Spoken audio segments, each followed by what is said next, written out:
Bienvenue sur Oli et Thanato, le podcast qui parle de la mort et des deuils pour les vivants. Je suis Charlène, accompagnante des deuils et facilitatrice des transitions de vie. Dans ce nouvel épisode, notre invité va vous partager l'épreuve à laquelle il a dû faire face. Que lui est-il arrivé? Qu'est-ce qu'il a mis en place pour accepter cet obstacle de vie?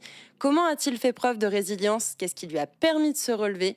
À travers ces mots, vous percevrez qu'aussi terrible soit un deuil, une perte ou un changement, ce ne sont pas des fins en soi. Il est possible de s'en relever en cheminant pas après pas, chacun à son rythme et avec ses propres ressources.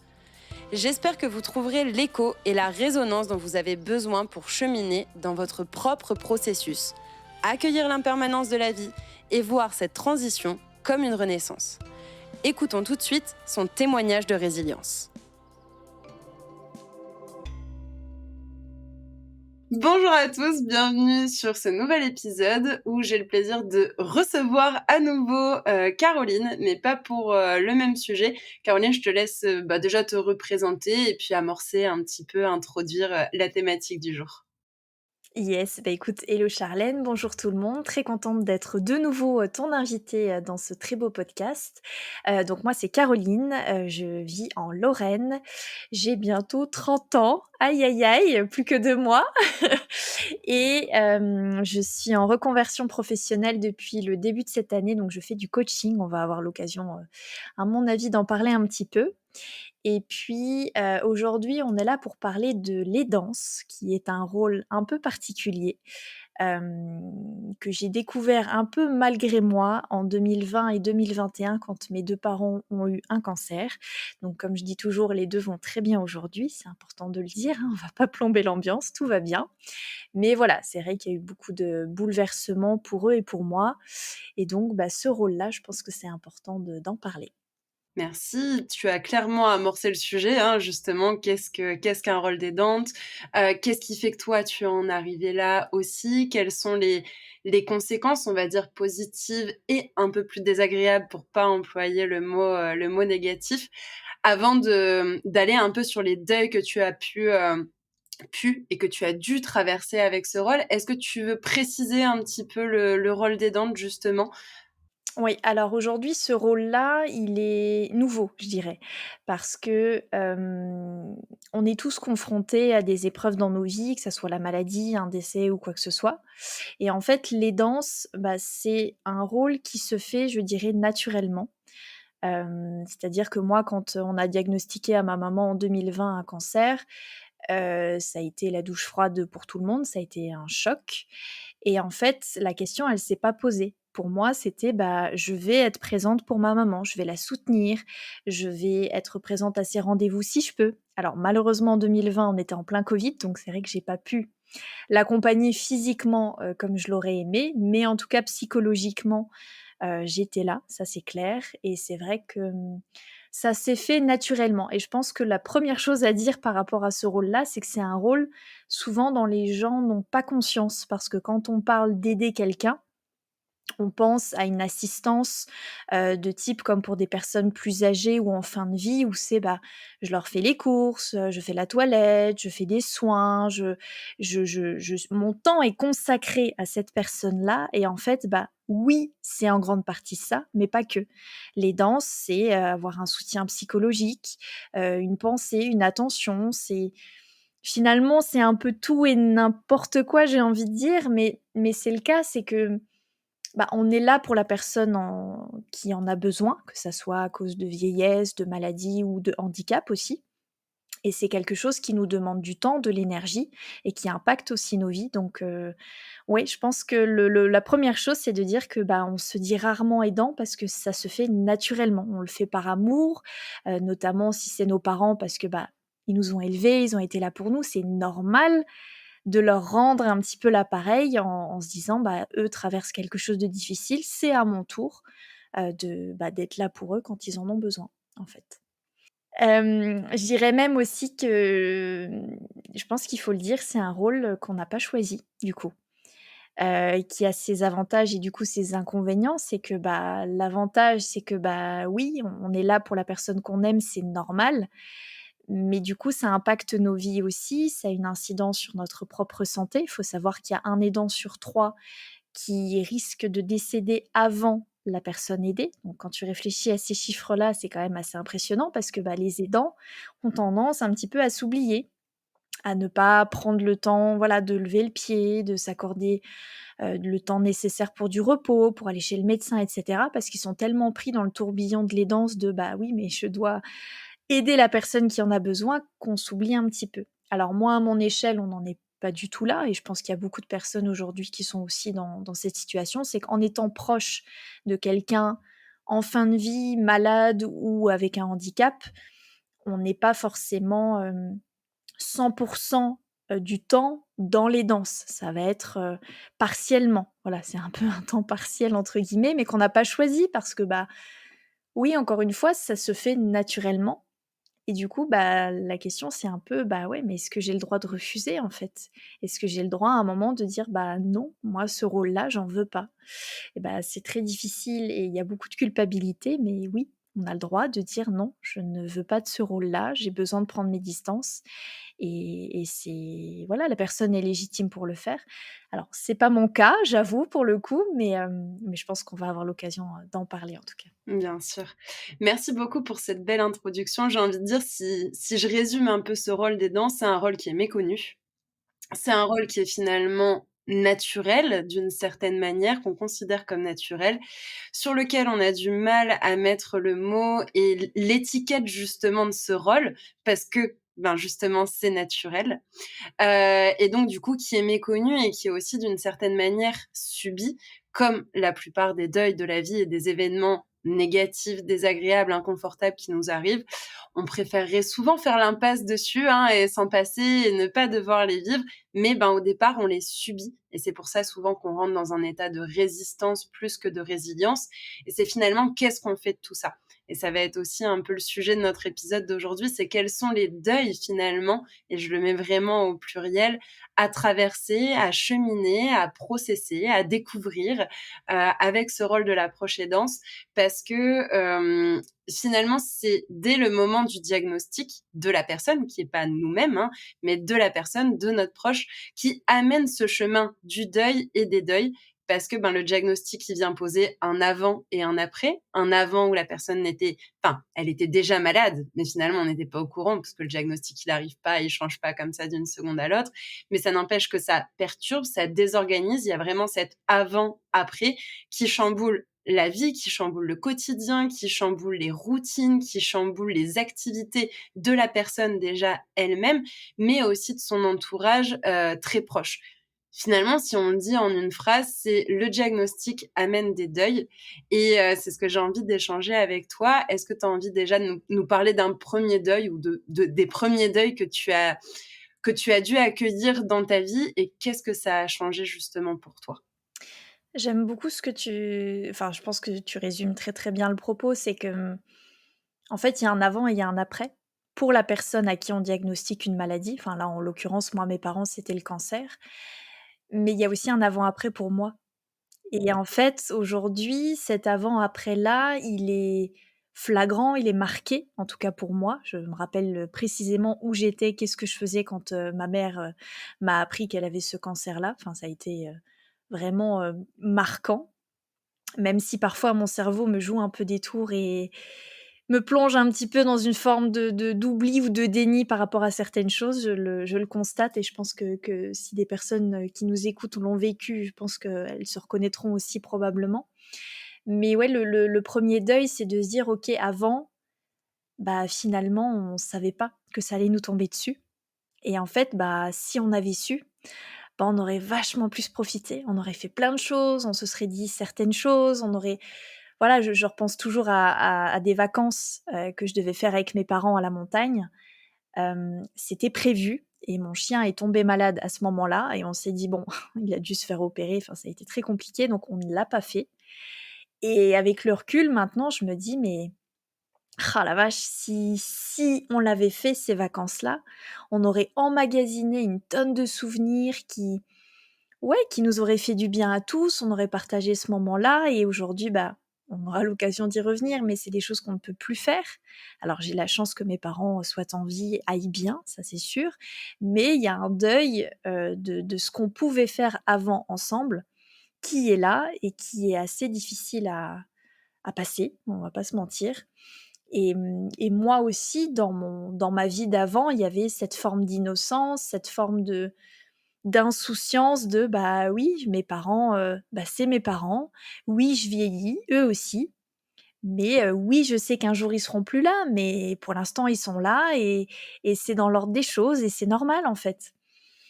Mais bah, pas tant que ça, voilà, la maladie, c'est vrai elle a ramené, beaucoup de comment dire? De L'insécurité. Ouais, de clarté, enfin, elle m'a fait vraiment me rendre compte que oui, je vais perdre mes parents un jour ou l'autre. C'est un fait, ça sera difficile et j'en ai rêvé pendant très longtemps. Alors rêver est un bien grand mot, hein, mais j'ai enterré mes parents, chaque nuit pendant un certain laps de temps, pour me préparer, comme si, ça pouvait se passer ainsi et comme si ça pouvait m'aider à mieux le vivre. Pas du tout. Donc ça, j'ai vu une psychologue là-dessus pour, pouvoir un peu bosser dessus, mais tu te dis: «Oui, il y a un avant et un après» et ça change, ça bouleverse une vie, en fait, la leur, quand ça leur arrive et celle des proches parce que, bah, ça réveille, ouais, des insécurités, ça réveille des peurs, ça réveille aussi, bah, cette prise de conscience que oui, un jour mes parents ne seront plus là, ma vie continuera et je vais devoir apprendre à vivre sans eux et ça, c'est vrai que c'est pour un enfant, c'est difficile à accepter. Ouais, je vois surtout la notion du deuil de l'innocence en tant que pas, enfant dans le sens de l'enfance, mais dans le sens où qu'importe l'âge qu'on a, on reste et on restera toujours, même le jour où ils seront partis, l'enfant de nos parents. Et comme tu dis, on sait tous qu'on va mourir, on sait que les personnes autour de nous vont partir, on sait que c'est dans l'ordre des choses, on sait que nos parents, en toute logique et avec des grands guillemets aussi, partiront avant nous. Mais on préfère fermer les yeux dessus, on le sait sans trop le savoir et ça nous va très bien comme ça et puis on fait notre petite vie et puis bon, logiquement, dans 10 ans, ils sont toujours censés être là. Oui, logiquement.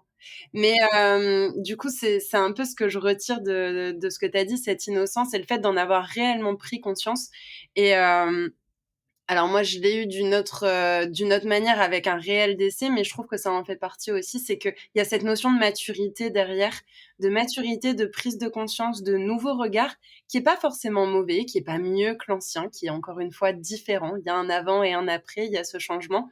Et justement, tu as abordé un petit peu le deuil de certains projets. Finalement, un peu le deuil de cette vie d'avant, de certains projets, de certains moments où, encore une fois, les moments d'aujourd'hui ne sont pas moins bons ou moins sympathiques qu'avant. Ils sont différents. Et là, je pense que tu fais notamment écho à certaines capacités peut-être physiques de tes parents qui ne permettent plus, par exemple, d'aller à la montagne, ce genre de choses. Est-ce que tu as envie de nous détailler plutôt un petit peu ce propos-là. Ouais. Bah, c'est ça, en fait. Je rajouterais même que, on sait que nos parents vont mourir et en fait, on le sait, on en a conscience, mais on est un peu, tu sais, dans le fait de se dire: «Non, mais ça va arriver, ils auront plus de 80 ans, ils vont s'endormir tranquillement et tout ira bien». Et en fait non, les gens qu'on aime aujourd'hui risquent de plus en plus de partir à cause d'une maladie, d'un accident de Ouais, vie ou quoi que ce soit et ça, c'est une situation qu'on a du mal aussi à imaginer parce que, bah, ça fait peur et ça fait de la peine de se dire que la personne qu'on aime risque de partir dans des conditions qui seront atroces et je pense qu'on a tous envie de se dire: «Non», on imagine tous une fin pour soi ou pour les autres qui soit paisible, qui soit satisfaisante aussi parce que, bah, on a tous envie d'être fiers de nous, de d'avoir profité un maximum, mais dans les faits, malheureusement, c'est pas toujours le cas et ouais, excuse-moi, j'allais rebondir en disant ça me donne l'image de faire le deuil de la belle mort, tu sais? ouais, De ce qu'on entendait avant en fait: «Ah ben, mamie ou telle personne s'est endormie».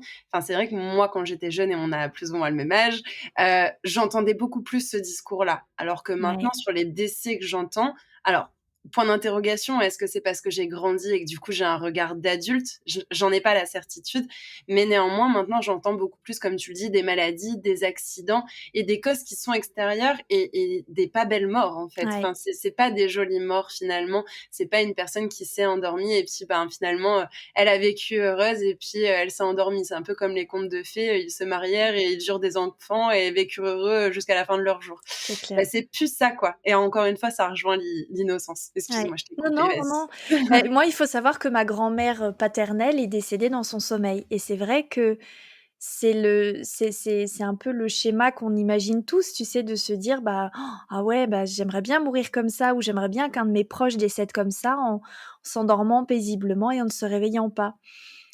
Sauf que, cette mort-là m'a quand même aussi traumatisée. Les semaines d'après, je ne voulais plus dormir parce que je me disais: «Je vais peut-être mourir dans mon sommeil». Enfin, tu vois? De toute façon, voilà, on est très fort pour psychoter et faire en sorte que la même des choses positives, voilà, qui nous font peur malgré tout, voilà, viennent nous tracasser un peu et je pense que c'est aussi le but du propos, c'est de dire oui, les danses, c'est quelque chose de naturel, de beau parce que, bah, d'être présent pour quelqu'un qu'on aime, c'est la C'est de meilleure l'amour. ouais, il y a c'est la meilleure chose pour la personne qui traverse quelque chose de difficile. Je pense que si on était à la place de cette personne-là, c'est ce qu'on espérerait et toutes les personnes aujourd'hui avec qui je discute, qui ont eu un cancer, me le disent, c'est l'entourage contribue énormément dans la guérison, en fait, parce que c'est un soutien, c'est aussi un pied aussi dans la vie normale, dans une vie qui n'est pas, à 100 dans la maladie, donc c'est vraiment un soutien qui est hyper important, mais c'est lourd aussi pour les proches parce que, bah, c'est quelque chose aussi qui leur tombe dessus, où ils se sentent pas du tout légitimes pour dire: «Je ne vais pas bien» parce que, bah, à côté de la personne qui traverse vraiment quelque chose de, voilà, physiquement de compliqué, bah, à côté, on se dit: «Mais j'ai pas le droit de me plaindre» et surtout, ça serait mal perçu par la personne qui le traverse, à raison, parce que quand tu traverses quelque chose de très difficile et que tu as la voisine ou quelqu'un de proche qui se plaint de bêtises ou de choses vraiment, à des années-lumière de ce que tu traverses, c'est rare que tu te dises: «Oh la pauvre!» non, tu vas avoir tendance à dire: «Écoute, tu bien gentil avec tes petits problèmes, moi je vis un truc très compliqué donc la ramène pas quoi». Bah, là, c'est pareil, c'est l'entourage se dit: «Mais je dois être présent pour la personne, je dois être fort ou forte» et on s'efface un petit peu. Mais il faut pas oublier que ça nous impacte aussi et que, bah, voilà, on n'est pas forcément écouté, accompagné et ça, c'est un vrai problème parce que, bah, non, ça nous impacte aussi et c'est voilà, c'est pas rien, quoi. C'est vraiment ça que je voulais dire et par rapport, du coup, à ta question pour les projets, alors moi, j'ai pas pu, comme je disais, être vraiment présente pour mes parents durant les traitements, donc j'ai pas eu une assistance, on va dire, au quotidien pour eux et surtout, de toute façon, ils n'en voulaient pas parce qu'ils savaient, déjà que c'était compliqué pour moi et je pense aussi que pour la personne qui traverse une maladie, il y a cette culpabilité de faire du mal aux autres, aux gens qu'on aime, de par sa situation. Sauf que, bah, que ça soit ouais, enfin voilà, il y a pas de justice pour personne. C'est que voilà, la maladie, elle est tombée sur la personne. Tout le monde en souffre et c'est pas pour autant que les gens doivent s'isoler, au contraire. Si on arrive à en parler tous ensemble, ça nous rapproche en fait et ça, je pense que c'est important aussi de, bah, d'en avoir conscience et donc par rapport au projet, oui, il y a des choses qui changent, des choses qui évoluent et le piège, je pense que c'est de rester enfermé dans le passé et je pense que je l'ai fait pendant longtemps parce que, bah, je donnais l'exemple tout à l'heure de partir en vacances à la montagne. On a loupé le coche, faut le dire et aujourd'hui, bah, oui, on pourrait le faire, c'est-à-dire qu'on pourrait réserver un chalet, partir, tous ensemble et puis se dire: «Bah, voilà, on va se promener». Alors la randonnée, on oublie parce que, bah, physiquement, voilà, mon papa et ma maman ne peuvent plus forcément, faire des kilomètres, en plein cagnard, ou même s'il fait pas très beau. Enfin voilà, il y a des conditions qui font que c'est plus forcément possible. Mais le piège, c'est vraiment de se dire: «Bah, on peut plus, donc on ne fait plus». Et ça, c'est quelque chose qui est encore en dualité chez moi, c'est d'être encore dans la nostalgie d'avant. Parce que mes parents aussi y sont, on va pas se mentir, donc ça n'aide pas et en même temps de se dire: «Oui, mais maintenant, ils sont là et maintenant, bah, on peut faire autrement» et ça, c'est pour moi une grosse partie du deuil, c'est vraiment de passer de l'acceptation à, bah, à la suite, quoi Ouais, et c'est ça. c'est pas simple, c'est vraiment pas Bah, simple. finalement, le phénomène du maintenant, c'est trop tard ou c'était mieux avant ou on peut plus le faire, c'est plus les lunettes de la résistance à regarder ce qui était fait. Bah, ouais, mais avant je pouvais aller, courir, faire des randos et cetera. Ouais et c'était très cool et tu en as profité. Il y a certaines fois où tu as loupé le coche et cetera et cetera. Donc lunettes, on va dire, du passé, lunettes de la résistance ou les lunettes de la résilience de se dire: «OK, tout ça, c'est ce que j'ai pu faire, que j'ai loupé parfois. Mais maintenant, qu'est-ce que je peux faire? C'est quoi les nouvelles règles du jeu? C'est quoi les c'est toujours les mêmes cartes, mais les cartes, elles ont un peu changé. Il y en a qui ont été ajoutées, il y en a qui ont été enlevées et maintenant on réinvente les règles et bah, OK, on peut peut-être pas aller, faire une randonnée, mais peut-être qu'on peut visiter un musée. Il y a des bancs et puis, bah, finalement, on n'a pas de conditions météorologiques. Bon, voilà, c'est le premier exemple un peu bateau qui me vient, mais il y a toujours possibilité de faire autrement. Et tu parlais un petit peu de comparaison. T'as pas dit ce mot-là, mais c'est ce qui était un petit peu tout à l'heure dans ton discours. Et c'est pas de ne pas comparer l'un à l'autre, de se dire, ok, ben maintenant, si je garde mon exemple, maintenant je vais dans un musée, alors qu'avant j'allais en randonnée et c'était beaucoup mieux de partir en randonnée. Bah du coup, le côté musée, il paraît nul et il paraît pas cool en fait. Alors que si on se dit, bon bah ok, avant je faisais ça, mais maintenant je fais le musée, mais c'est pas comparable puisque les deux situations n'ont rien à voir l'une avec l'autre. Je ne suis pas la même personne. Les cartes, les règles du jeu ne sont pas les mêmes. Mes parents ne sont plus les mêmes, en tout cas en termes de capacité physique. Et ça change aussi une personne en termes mental et psychologique, hein, une maladie, disons-le aussi clairement. Et c'est de pas comparer et de pas se dire, de pas être dans une nostalgie de ouais, mais avant c'était mieux. Euh, et en même temps, c'est compliqué. Hein. Parfois, ça nous revient en pleine tête de ah, ça me manque, ça me manque. Il y a ce côté-là qui me manque. Ah, j'aurais bien aimé. Et c'est de l'accueillir et de se dire bah ok, comment je peux transformer ce sentiment de nostalgie en une action, en un projet, en un événement, en quelque chose que je pourrais faire avec mes parents ou avec n'importe qui. Bah, c'est ça parce que finalement le piège, comme tu disais de maintenant c'est trop tard, c'est qu'à être trop dans le passé, dans la nostalgie, on oublie de vivre le présent et du coup, bah, c'est comme s'ils étaient déjà plus là. Alors que si, ils sont là. Donc il faut au contraire se dire: «Mais attends, oui, en effet, ce que tu pouvais faire avant, ce qu'ils pouvaient faire avant et cetera, ça n'est plus là, de la même manière en tout cas. Mais du coup, c'est OK, comme tu le dis, qu'est-ce qu'on peut faire maintenant? Ou comment est-ce que cette activité qu'on aimait tant, comment est-ce qu'on peut l'adapter pour justement pouvoir toujours la faire, mais autrement, en prenant en considération, les inconvénients et les freins en fait qu'on peut avoir aujourd'hui, en fait. Mais, ouais, je pense que c'est un piège vraiment pour les proches, c'est d'être et pour le patient aussi, hein, pour la personne qui traverse la maladie, d'être encore enfermé dans sa vie d'avant. Et de passer à côté de sa vie, tout simplement parce que, il y a une suite et cette suite-là, oui, tu peux continuer de vivre dans le passé, ça c'est clair, mais tu vas pas faire grand-chose de ta vie et moralement parlant, ça va pas être terrible, on va pas se mentir. Ou tu peux te dire: «OK, oui, il m'est arrivé ça, ça veut pas dire que je l'accepte en tant que tel et que je remercie l'épreuve, mais au moins de dire: "Oui, j'ai eu ça et maintenant je suis en vie, malgré les difficultés, malgré, vraiment l'épreuve terrible que c'est". Aujourd'hui, comment est-ce que je reprends le dessus sur tout ça? Comment est-ce que je peux tout simplement profiter de ma vie? Et ça veut pas dire faire des choses extraordinaires.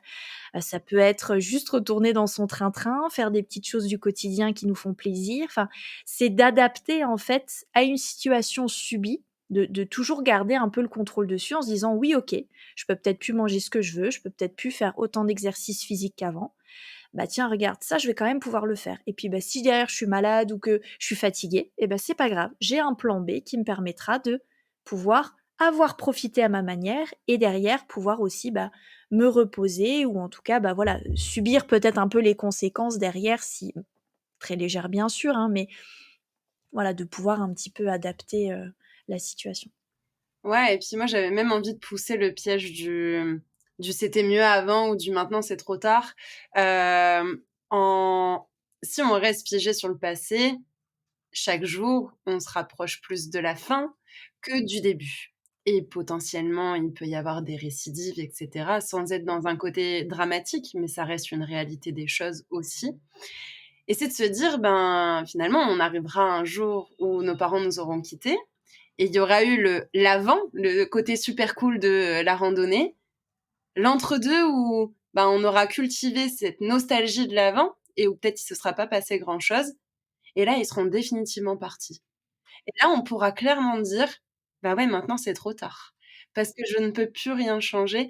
Et c'est voilà, c'est jouer finalement avec les perspectives, avec une certaine forme d'optimisme. Alors le but, c'est pas d'être optimiste à tout prix, tout le temps, à chaque minute, à chaque seconde, mais de voir plus le verre à moitié plein, c'est dans ce sens-là, de dire: «OK, je peux plus faire ça, mais je peux quand même faire ça» et se réjouir de cette chose-là, en évitant d'attendre le «maintenant, c'est trop tard». Et ça me fait aussi écho à ce que tu m'avais, confié, c'est que justement sur ce rôle de proche aidante, on a tous, on va dire, nos attentes, la manière dont on a projeté ou idéalisé, le fait d'aider. Voilà, on va le dire comme ça et que, ben, parfois on peut pas aider comme on aimerait aider et je sais que c'est un point que tu souhaitais aborder. Ouais, bah, c'est vrai que la maladie, dans notre cas à nous, elle a apporté du positif et du négatif. Le négatif, je pense qu'on va pas s'étendre dessus, hein, mais en termes de positif, déjà ça a appelé une remise en question chez moi et vraiment une prise de conscience de: «La vie elle est courte, elle peut être cruelle et difficile, ça c'est clair, mais je pense qu'on en est tous conscients et en fait j'ai pas de temps à perdre». C'est-à-dire que voilà, tout ce qui est chronophage, énergivore, tout ce qui m'apporte rien et qui n'a pas de sens, bah, pourquoi est-ce que je vais y consacrer mon temps, mon attention et mon énergie alors que c'est une richesse dont je dispose qui est limitée? Donc, bah, ça remet pas mal de choses en perspective, que ça soit dans ma vie personnelle, dans ma vie professionnelle. Moi, j'ai coupé les ponts avec beaucoup d'amis qui s'avéraient ne pas m'apporter grand-chose ou être, on va dire, toxiques ou en tout cas négatifs et c'est quelque chose que je ne voulais plus. Moi, avec le cancer de mes parents, j'ai des personnes qui se sont éloignées, qui n'ont pas été présents pour moi, alors que c'était très difficile. Il y en a d'autres qui, au contraire, ont été extrêmement présents et se sont révélés. Donc c'est vrai que c'est aussi l'occasion de se dire: «Waouh!» dans on le dit toujours, hein, mais c'est dans les pires moments qu'on peut voir sur qui on peut compter, c'est vrai, qu'on soit, directement touché ou indirectement et ça fait chaud au cœur et l'autre point positif, bah, c'est que ça t'aide aussi à relativiser et à te dire: «Bah, OK, je mets en place des changements dans ma vie qui vont me faire du bien». Et moi, j'ai mis un petit peu de temps parce que j'ai attendu 3 ans avant de me bouger, on va dire, mais voilà, moi, j'ai enchaîné plusieurs CDI dans des sociétés où j'étais bien, puis pas bien. Voilà, j'avais besoin de challenge, j'avais besoin d'autre chose et j'ai osé me lancer dans l'entrepreneuriat en me disant: «Bah, tu as envie de faire quelque chose qui est en phase avec tes valeurs, avec tes envies, quelque chose qui ait du sens. Bah, t'attends quoi, en fait?» Et alors oui, ça se prépare, c'est pas un truc que tu fais aussi, du jour au lendemain en claquant des doigts, mais une fois que les choses sont prêtes, bah, faut y aller et c'est ce que j'ai fait, en prenant le temps aussi de me poser les bonnes questions, d'avoir, aussi les conditions financières pour le faire, d'avoir aussi, bah, la possibilité de toucher le chômage, enfin ce genre de choses qui malgré tout, sont, très terre à terre mais nécessaires parce que, bah, se lancer dans l'entrepreneuriat, c'est un saut dans l'inconnu et c'est aussi, bah, derrière des changements. Donc donc voilà, donc c'est vrai que pour moi, ça a été aussi un changement positif parce que, bah, cette épreuve-là, bah, elle m'a permis aussi de me rendre compte que, bah, le métier que je faisais, certes, me plaisait, mais voilà, ne m'épanouissait pas ou en tout cas ne me permettait pas d'être à mon plein potentiel par rapport à ce que moi j'avais envie de faire. Mmh. Je te remercie d'avoir complété ça. Ma question, je pense, était mal posée. Là, on va dire que tu nous as, partagé les bénéfices sans méchanceté, mais les bénéfices finalement de ce rôle de proche aidante et de l'expérience que tu as pu en tirer avec tes parents et je sais que tu voulais aussi nous parler de comment toi tu aurais aimé les aider ou comment toi tu aimerais les aider et que d'une manière ou d'une autre, par l'effet de vie, ou l'effet de la personne, ben, nos attentes et la réalité sont différentes. Oui, je me suis perdue, Non, dans mais mon t'inquiète, propos. c'était super pertinent et en soi, ça avait du sens aussi, hein. Oui. En fait, oui, c'est vrai qu'on en avait parlé, en amont de cet épisode-là. C'est que ce qui est, difficile aussi parfois dans la maladie, c'est de projeter, nos propres attentes, nos propres perceptions sur, bah, sur les gens qu'on aime. C'est-à-dire que, dans mon cas avec la maladie, pour moi, il y avait une urgence de vivre que mes parents ont partagée aussi, on en a beaucoup discuté et et en fait, je me suis rendu compte récemment que ma perception de vivre urgemment n'était pas du tout la même qu'eux. C'est-à-dire que moi, je m'attendais à un changement, on va dire peut-être un peu plus drastique ou voilà, en tout cas, arrêter peut-être de se concentrer sur des choses futiles ou voilà, des choses qui me paraissaient peut-être, à des années-lumière de ce sur quoi on devrait s'intéresser quand on traverse ce genre d'épreuve et en fait non. Pareil au niveau des occupations, heu, mes parents font certaines activités qui pour moi sont «banales» entre guillemets, mais qui pour eux en fait leur apportent énormément de plaisir et de satisfaction et en fait c'est ma projection en tant que proche qui vient en fait, créer une sorte de fossé entre eux et moi parce que, bah, non, aujourd'hui, ce qu'ils vivent, ils sont en droit de le vivre de la manière dont ils vivent et je n'ai pas à interférer avec ça. Donc je pense que le piège du proche, c'est de savoir mieux que l'autre et d'oublier, en fait, tout simplement, que la personne déjà est complètement en capacité de décider par elle-même et surtout que, ben, on peut se tromper, en fait. C'est que la maladie ou que ça soit la fin de vie ou un handicap, ça peut changer une personne et si on pense la connaître, bah, on pourrait être surpris. Et ça, c'est ce que beaucoup, de mes clientes me disent, hein, c'est que: «Ah moi, je savais que j'avais un risque d'avoir un cancer, donc moi, dans ma tête, mon plan, il était fait. Si j'en avais un, je prenais une prothèse, je faisais ci, je faisais ça» et puis, bah, le jour où ça leur est tombé dessus, elles ont pas du tout fait ce qu'elles avaient prévu parce que, bah, il y a la théorie, il y a la pratique et bah, si en théorie, on se dit qu'on fera ci ou Ouais, ça, c'est sûr. bah, dans la pratique, il y a énormément de choses qui viennent, influencer les décisions, les envies, les peurs, les croyances et en fait, je pense que la meilleure solution pour un proche aidant, bah, c'est de demander, c'est de poser des questions, d'essayer de comprendre quel est l'état d'esprit, quelles sont les envies, qu'est-ce qui bloque, qu'est-ce qu'il en est, en fait, tout simplement et surtout d'arrêter d'interpréter. Mais ça, je pense que c'est valable pour tout dans la vie, c'est qu'on a une discussion avec quelqu'un, on va écouter d'une oreille à peu près attentive et puis derrière, on est déjà en train d'interpréter ce que la personne nous dit et bah, non, en fait, je pense que c'est un piège dans lequel il faut pas tomber parce que, bah, ça peut, créer un fossé, ça peut créer un ouais, une situation complètement différente et Une situation de conflit aussi ouais. finalement, enfin, moi je sais que quand tu me dis ça, je vois ma grand-mère sur la fin avec son cancer où elle voulait pas manger et je me disais: «Mais oui, mais si elle mange pas, elle va être encore plus faible, elle aura encore moins d'énergie, donc elle sera encore moins bien et elle pourra encore moins combattre le cancer» et du coup, moi, ça me mettait en colère. «Bah non mamie, il faut que tu manges». Mais donc du coup, ça nous mettait en conflit. Sauf qu'elle, elle avait pas envie de manger, donc après elle avait plus envie de parler et finalement après coup, je la comprends. Mais pour moi, c'était comme nécessaire de me dire: «Mais mamie, je comprends pas en fait, pourquoi tu manges pas? Pourquoi tu manges pas alors que tu en as besoin?» Donc du coup, me placer comme si j'étais mieux savante, sachante, mieux au courant qu'elle, comme si j'étais limite dans son propre corps et ses propres ressentis, jusqu'au moment où je me suis dit: «Mais en fait, je me bats pour rien». Parce que c'est ses choix, c'est sa responsabilité. Elle est bien consciente que si elle ne mange pas, qu'elle s'en sente pas capable ou qu'elle n'y arrive pas, qu'importe finalement la raison, mais si elle mange pas, elle perdra en énergie. Elle en était consciente, elle le savait. À partir de là, c'est à moi de gérer les émotions que le choix et la décision de la personne engagent chez moi, mais pas à interférer sur ce choix et cette décision. Si ça me mettait en colère, c'était mon problème d'être en colère et c'était à moi de gérer cette colère ou toute autre émotion et pas à divulguer cette colère à ma grand-mère parce qu'en réalité, elle n'y pouvait rien et chacun est finalement responsable et maître de son destin, hein. Ça revient aussi à ces choses-là et qu'on peut projeter beaucoup de choses, mais comme tu l'as dit, c'est revenir aux besoins de la personne. Et jusqu'au moment où j'ai dit: «Bah, OK mamie, en fait, tu as besoin de quoi?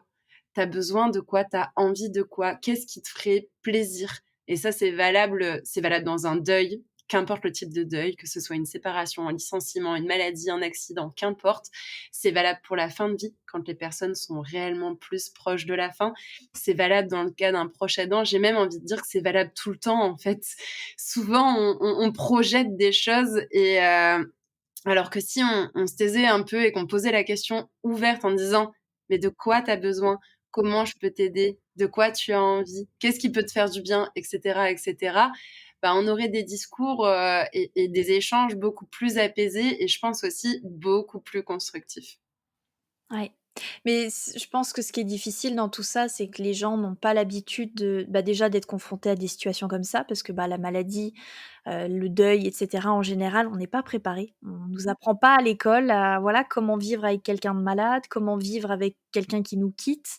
On a tous, des blessures de rejet, d'abandon et cetera, hein. Je pense qu'on est tous un petit peu sensibles à ça et c'est ce qui fait, je pense aussi qu'on est autant dans l'anticipation et dans l'interprétation, c'est de se dire: «Oh là là, je sais que c'est ça», comme pour se rassurer ou se faire peur et c'est dommage et on le voit aussi beaucoup en amour, hein, je pense que c'est aussi un sujet, mais c'est le cas, c'est que on va interpréter quelque chose dans la relation alors que pas du tout. Si on posait la question à l'autre, on pourrait être carrément surpris de la raison pour laquelle la personne va réagir de telle ou telle façon. Donc je pense que ouais, le proche, il est dans une situation délicate parce que, bah, face à la maladie, à une fin de vie ou un deuil ou quoi que ce soit, il sait pas forcément déjà comment réagir, il va s'oublier aussi et ça, je pense que c'est important de le dire, c'est ce que je disais au début, c'est que dans notre identité, elle est multiple. On est par exemple, moi je suis une femme, je suis une coach, je suis une podcasteuse, je suis une bricoleuse, enfin, je suis énormément de choses et je suis aussi aidante et en fait, il faut faire attention que ce rôle-là ne prenne pas le dessus sur le reste parce qu'en termes d'équilibre et de santé mentale, ça peut être très dangereux, en fait, quand il y a quelque chose qui prend le dessus et qui écrase un peu le reste. C'est pour ça que parfois on a la tendance ou l'impression de s'oublier ou de se perdre un petit peu en chemin et c'est aussi ce que les gens qui vivent la maladie comme le cancer, parfois tombent un peu là-dedans de se dire: «Mais je suis plus que ça, j'ai plus que cette étiquette-là de cancéreuse, comment est-ce que je vais m'en ressortir?» C'est pour ça que l'après qui est autant important, c'est de se dire: «Non, tu n'es pas que ça. C'est une étape dans ta vie qui est certes plus ou moins longue, plus ou moins difficile en fonction des personnes, mais il y a un après». En tout cas, pour la plupart des gens, malheureusement, il y a encore des personnes qui en décèdent, mais il y a pour la plupart des gens un après et dans cet après-là, c'est de se dire: «OK, vers quoi je vais? Qu'est-ce qui a changé?» de positif et aussi de négatif bien sûr, mais c'est de ouais, de remettre de la vie dans tout ça et de se dire: «OK, bah, voilà, j'en suis où et vers quoi j'ai envie d'aller, vers quoi je peux aller» et c'est valable aussi pour les proches aidants. C'est que ils ont non seulement la personne aidée à s'occuper, à prendre soin, mais il y a soi aussi, il y a ses propres émotions, ses propres envies, ses propres changements et ses propres deuils à faire et c'est quelque chose qui nécessite de prendre le temps pour le faire, potentiellement aussi de se faire accompagner si nécessaire, mais en tout cas, c'est quelque chose qui est complètement légitime. Oui, on n'est que proche, mais on est impacté et on est impuissant surtout et ça, je pense que c'est la pire chose qu'un proche va ressentir, c'est que face à une maladie, un deuil, un handicap, enfin n'importe quoi, on n'est pas grand-chose, on peut pas faire grand-chose. Mais le peu qu'on apporte, bah, il fait toute la différence, quoi et ça, je pense que c'est vraiment important d'en prendre conscience, en tout cas. Ouais, bien sûr et puis c'est un comme tu l'as dit, en termes d'identité, ça reste un rôle, certes, mais un rôle parmi tant d'autres et ça me fait penser au journal santé de l'aidant.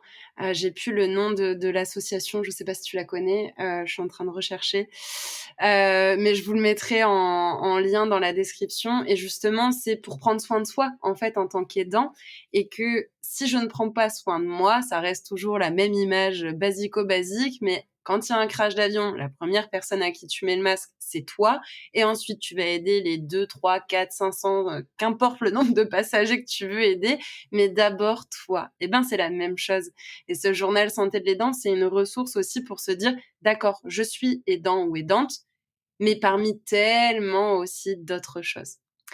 Du coup, ben, ça peut nous ouvrir un peu le volet des outils, des ressources, des associations, que ce soit, de manière double parce que, il y a le côté proche aidant, sur lequel peut-être tu as des ressources que tu veux nous partager et en même temps ou dans un second temps pour les personnes aussi qui traversent et qui vivent un diagnostic, notamment de cancer, parce que c'est toi les personnes que tu accompagnes. Qu'est-ce que tu as envie de nous partager? Oui. Alors, il y a énormément de choses et ça déjà, je trouve que c'est très positif parce que les proches aidants, ont longtemps été oubliés. On les a vraiment mis de côté en se disant: «Bah, c'est pas eux les victimes».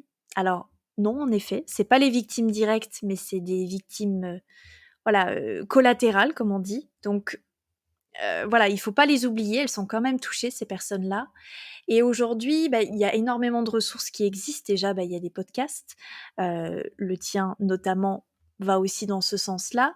J'ai également de mon côté un podcast donc qui s'appelle Renouveau Coaching. Il y a une autre ressource en podcast qui a vu le jour il y a quelque temps, d'une personne fabuleuse que j'ai rencontrée qui s'appelle Sarah. Son podcast s'appelle Face aux soins. C'est un podcast dédié, pour les aidants. Elle en parle aussi vraiment, très, très bien. Il y a aussi beaucoup de ressources en termes de livres. Je pense notamment au livre du docteur, Hélène Rossignol, qui a écrit pas mal, d'ouvrages. Elle en a 3 à son actif, sur, voilà, le rôle des dents au sens large, pas que lié à la maladie, hein. Et je trouve ces livres vraiment bien faits. J'ai aussi, Christelle Evita, qui a également écrit un livre, qui donne des conférences en entreprise. Enfin, je pense qu'aujourd'hui, que ça soit, digitalement parlant ou physiquement, il y a de plus en plus d'ouvrages qui sont en train de naître pour pouvoir, informer, légitimer aussi, bah, c'est ce rôle-là qui n'est pas facile à vivre au quotidien. Et j'aime d'ailleurs beaucoup ce que propose Christelle Evita parce qu'elle est dans ce rôle d'aidant elle-même par rapport à sa maman qui est en on va dire en fin de vie. Et en fait, elle met le doigt sur quelque chose qui est encore assez peu dit, c'est que, bah, ce rôle-là, c'est pas un cadeau et on est vraiment en droit de pas aller bien et de dire stop ou en tout cas de pouvoir aussi dire: «Bah, non, ça ne va pas» et ça, je pense que c'est vraiment, quelque chose d'assez nouveau parce que, bah, voilà, comme je le disais, c'est pas évident de dire: «Bah, ce rôle-là, je le subis, je n'en veux pas, c'est pas un cadeau». Mais je pense que ce rôle-là, on a aussi la possibilité de choisir de le prendre. On disait tout à l'heure qu'il nous tombe dessus, mais on a le choix, malgré tout. C'est que oui, on peut ne pas en vouloir, ne pas le prendre ou le prendre à bras le corps. Mais si on le prend à bras le corps, c'est pas de dire: «Voilà, j'aide mon parent, j'aide mon compagnon, mon proche et cetera». C'est de dire: «Je choisis de l'aider» et ça fait toute la différence dans le discours parce que ça remet de l'intention, ça remet du positif dans quelque chose qui, certes, de base, est injuste, subi, violent, voilà et complexe à vivre pour tout le monde. Ouais, c'est sortir du côté subi uniquement ou d'un rôle de j'aime pas toujours ce terme, mais il faut le poser aussi de victime, de je suis victime de cette situation. C'est ben, soit je fais le choix de ne pas aider ou en tout cas peut-être de mettre des ressources en place, mais pas moi directement et ça peut être OK. Mais chaque choix a ses avantages et ses inconvénients avec des grands guillemets, mais on va dire ses points positifs, ses points plus négatifs et c'est OK. Les 2 se valent et vaut mieux peut-être faire le choix de ne pas aider, parfois quand on s'en sent pas capable, quand ça va au-delà de nos limites, nos capacités, nos limites tout simplement en fait, plutôt que de prendre un rôle qui va vous détruire d'une certaine manière et le mot est fort, mais je pense que c'est important de le dire parce que quand on va trop loin et quand on fait des choses qui sont contraires à ce qu'on devrait faire et à nos propres limites, ben, il y a une forme d'autodestruction. En tout cas, c'est comme ça que moi je le perçois et c'est aussi une forme de sensibilisation de poser ces mots-là aujourd'hui, Oui, avec toi. oui, mais complètement. Je pense que c'est important de rappeler que choisir, c'est renoncer et c'est important de choisir. C'est-à-dire que qu'on choisisse d'aider ou de ne pas aider, il y a des conséquences derrière et il faut les assumer. Que ça soit je choisis d'aider ou de ne pas aider. Quand on choisit d'aider, ça veut dire qu'il y a des conséquences derrière de on va devoir accorder du temps, mettre de l'énergie et cetera. Moi, c'est le choix que j'ai fait, mais c'est un choix aussi qui m'est retombé dessus rapidement parce que moi, tous les week-ends, j'allais voir mes parents pour être là pour eux, pour être présente, pour les aider et j'ai eu un moment où j'allais pas bien et j'ai eu besoin de leur dire: «Écoutez, je vous aime très fort, mais là, j'ai besoin de venir moins souvent parce que c'est trop difficile pour moi de consacrer toute mon énergie sur le seul temps que j'ai pour aussi me reposer. Parce que voilà, quand on travaille toute la semaine et que le week-end, on est dans une situation qui, émotionnellement parlant, est difficile, bah, on relâche quand la pression concrètement? Et ça, bah, c'est un constat que j'ai fait, et mes parents m'en ont pas du tout tenu rigueur parce qu'ils ont compris, parce qu'ils le sentaient aussi et je pense que c'est important de pas oublier aussi que l'aider, sent aussi quand on va pas bien. Donc on peut lui cacher tout ce qu'on veut et faire semblant, ça marche pas très longtemps en général et puis encore une fois, on est légitime de pas aller bien et si on choisit de ne pas aider, bah oui, on va avoir des conséquences et peut-être un regard des autres qui sera un peu jugeant. Ça va peut-être être aussi un regard envers soi-même, avec de la culpabilité, ce genre de choses. C'est possible, en effet, mais derrière, il faut assumer ces choix-là et se dire que faut penser aussi à soi avant tout.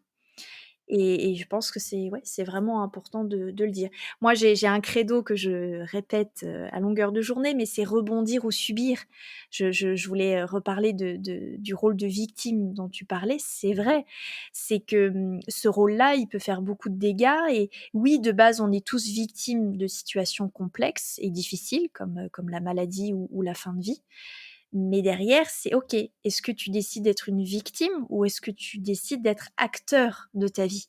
Alors ça veut pas dire que tu peux pas passer par la phase de victime parce que On dans y un passe deuil forcément. voilà, dans un deuil, je t'apprends rien, mais il y a forcément ce moment où tu te dis: «Mais pourquoi moi?» Enfin, Mmh. c'est logique et on passe par là et c'est OK. Mais on peut décider de passer outre, en fait et malgré tout, la vie est belle et la vie propose plein de belles choses et on est tous en capacité bah, de ouais, de De faire des choses rebondir, ouais, qui nous ressemblent, qui nous font envie bien sûr. et il y a tu me demandais aussi des associations. Alors il y en a pas mal, mais celle que je citerai en priorité, notamment pour le cancer, bah, ça va être la Ligue contre le cancer qui de Mmh. plus en plus, accorde, du temps aussi pour les aidants. Le comité de ma région, donc moi je suis en Lorraine et en Moselle plus particulièrement, est en train de mettre en place des ateliers pour les aidants aussi. Parce que, bah, voilà, je pense que c'est un sujet qui est important. Donc moi je vais intervenir, pour ces ateliers-là aussi pour, proposer mon aide et puis derrière sur internet, que ça soit réseaux sociaux, LinkedIn, Instagram, Facebook, il y a de plus en plus, de groupes aussi dans ce sens-là, d'associations. Enfin, je pense que la liste pourrait être très, très longue, mais c'est aujourd'hui très facile de mettre le doigt dessus et de pouvoir trouver, on va dire, quelqu'un avec qui parler de tout ça. Parce que si les personnes qui traversent la maladie telle que le cancer arrivent de plus en plus facilement à, en parler, à rentrer en contact avec des personnes qui le vivent, bah, les aidants aussi vont pouvoir de plus en plus, bah, en parler et se sentir légitimes d'en parler et ça fait du bien, en tout cas. Mmh. Merci pour ça. Les ressources seront toutes, aussi, dans le lien enfin dans les liens plutôt, dans la description. Moi, il y en a 2 que je voulais citer. J'ai retrouvé le nom, de l'association, c'est Avec nos proches, qui est là justement plutôt pour les proches aidants et une ressource plus locale pour les personnes qui sont sur la métropole lilloise qui s'appelle le coaching suspendu qui, justement, accompagne pour réintégrer aussi, ensuite, ben, le travail, ce côté plus professionnel parce que c'est aussi un nouveau deuil à faire, mais là, ça pourrait nous refaire un épisode et puis, ben, toi aussi directement, parce que tu travailles en distanciel, donc métropole lilloise ou ailleurs. Est-ce que tu veux nous dire pour, clôturer cet épisode un petit peu, comment, quand on peut venir, te voir et dans quelles circonstances? Bien sûr. Alors, donc moi, comme je disais, donc je suis coach, et aidante de l'après-cancer. J'ai rajouté cette petite étiquette parce que je trouve qu'elle me caractérise bien. Alors quand venir me voir? Bah, quand on veut, quand on en a besoin, que ça soit pendant la maladie ou après et quand je dis après, ça peut être X années après, qu'on soit patient ou proche aidant. Vraiment, je pense que c'est important de ne pas négliger l'impact de l'épreuve sur nos vies et je sais de quoi je parle. C'est un travail que j'ai fait et que je continue de faire aussi. Je pense que c'est pas quelque chose qui a un début et une fin. Je pense que c'est quelque chose qui fait partie de la vie et qui évolue parce que, bah, voilà, mes parents sont toujours là et mon rôle est toujours là aussi. Il évolue en même temps que notre relation. Donc voilà, que ça soit en coaching individuel ou collectif, j'essaye de proposer un maximum de contenu et de valeur pour, justement apporter des outils pour les personnes qui ont besoin, d'un petit coup de pouce pour, se reconstruire dans cet après. Vraiment, dans l'optique, voilà, de rebondir et de pouvoir, tirer des leçons, en tout cas tirer des changements, des apprentissages de cette épreuve-là et faciliter la transition, surtout, bah, du pendant et de l'après. Voilà, j'ai aussi bien sûr donc le podcast comme je disais tout à l'heure où je donne la parole, à des personnes qui ont vécu le cancer, mais aussi à des proches aidants qui ont, voilà, le besoin et l'envie de partager leur parcours parce que, bah, la sensibilisation, elle est importante pour moi et je veux vraiment libérer la parole sur le fait que l'après, c'est pas la fin du combat. C'est pas, pour, se démoraliser que je dis ça, bien au contraire, mais c'est un combat qui est différent, qui nécessite d'autres armes et qui, derrière, voilà, ramène, de la vie dans une épreuve qui est, assez complexe. Mmh. Toutes ces ressources et on pourra te retrouver, de différentes manières sur tous les liens, en description. Je voulais vraiment te remercier pour cet épisode, que je trouve très riche et dans lequel je me reconnais aussi parce que, ben, du coup, je l'ai vécu aussi avec ma grand-mère et j'ai même envie de rajouter avec ma chienne, qui serait encore différent et qui est un sujet dont on parle pas, dont on parle peu et qu'on ridiculise. Ouais, je peux même me permettre de le dire, je pense, d'une certaine manière. Mais il y a plein de choses qui faisaient écho. Mais bref, je vais pas m'étaler parce que ça pourrait refaire un épisode. Moi j'adore. Vas-y, moi ça me va. C'est ça. Mais je voulais, voilà, vraiment encore une fois te remercier. Est-ce que tu aurais un petit mot de la fin, quelque chose que tu aurais envie de rajouter pour conclure? Bah, écoute, déjà merci à toi pour l'invitation, ça m'a fait très plaisir de pouvoir prendre la parole. Le petit mot de la fin, bah, justement, je pense que c'est de dire qu'il faut pas minimiser ce qu'on ressent. Que ça soit pour une perte d'un chien, d'un proche, d'un parent, que ça soit face à une maladie, une épreuve de vie en général. On est légitime face à nos émotions. Je pense qu'il faut aussi les écouter un maximum. Ne pas sous-estimer l'impact aussi de ces émotions sur notre propre santé et je sais de quoi je parle en disant ça. Et ne pas oublier que oui, malgré les épreuves, bah, la vie elle est belle malgré tout et c'est ce qui fait peut-être même qu'elle est aussi belle, c'est que quand tu tombes très bas, bah, la remontée elle est aussi plus impressionnante et le chemin est important à regarder et à apprécier. Mmh. Rebondir ou subir. Merci beaucoup Exact. pour, cette note, de conclusion positive et riche d'espoir en tout cas. Merci beaucoup Me Caroline. merci à toi. À très vite. Un grand merci pour votre écoute, votre attention et votre fidélité sur ce podcast. J'espère que ce dernier épisode vous a inspiré et vous permettra d'envisager votre reconstruction. Pour briser les tabous, il est nécessaire de délier la parole sur ces sujets. Alors pour que demain ne soit pas un éternel hier et que la mort puisse nous transmettre ses enseignements sur la vie, je vous invite à partager cet épisode au plus grand nombre. Ensemble, changeons notre façon de voir la mort et pour cela, je vous donne rendez-vous ici même dès lundi prochain.